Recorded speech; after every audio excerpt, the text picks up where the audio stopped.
So just reiterating the importance of relieving stress for both the students, use the student, and the professor. I think it's important as well that you focus on professional development.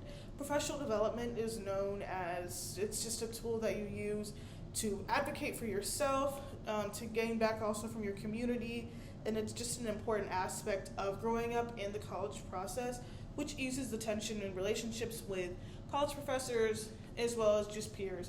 It helps build confidence within students themselves so that way they can go ahead and communicate better with those around them.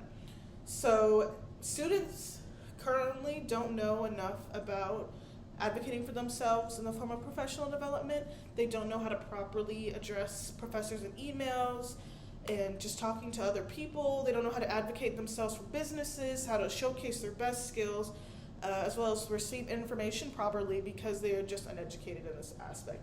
So the benefits of this professional development, which is something that needs to be learned by students, whether just at the freshman level and onward, is just its benefits include the effective communication, responsibility, and accountability, as well as active participation in the environment, and it allows for feedback to be given as well. So I believe that professional development could be included in the freshman class, Hullabaloo U class that A&M students have to take. I think that's a great way for students to learn how to take proper emails, how to receive information better, so that way their college experience is more of a benefit. It's like a benefit to them. So the Journal of Education Psychology says students who fail to communicate effectively with the professors often miss out on valuable guidance and support. Basically saying that when students don't learn professional development and they are not exposed to it, they are not able to get what they need out of lecture and out of class. When they have questions, they don't know how to ask them, so they either ask these questions disrespectfully, demandingly, when there is a much better way to communicate that. Another source says that teaching in higher education, from the Teaching in Higher Education Journal, is effective communication between students and professors leads to a more collaborative and engaging learning environment. Again, where questions are able to be bounced back off of professors and students, as well as students being able, again, to ask these important questions so they can get the answers that they need. So this important aspect, as well as an active participation, as well as just learning how to communicate better, it helps students feel more confident in themselves. I think it's really important for students to be able to express themselves, but again, express themselves properly so that way they are able to get what they need out of class. I think that students, just more in my times, I can say this as well as an A&M student, I have noticed in the world around me that people are not able to communicate effectively with their professors when there is a need for it and there is truly there isn't benefit for it. So I can even say myself, I have been practicing my own professional development and seeking out more professional development with myself.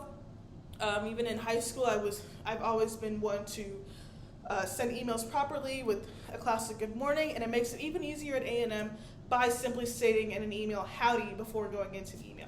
So with A&M, you get an even better, it's even more beneficial. So it takes out some of the stress of picking a proper greeting. So that way, if you end up having to send an email at 9 p.m., you just had that howdy, and then the professor knows to come back and look at it. So especially with sending emails and things like that, when you're in college, you need things like letters of recommendation, questions, help. Even sometimes you might have to ask a professor to help you bump your grade.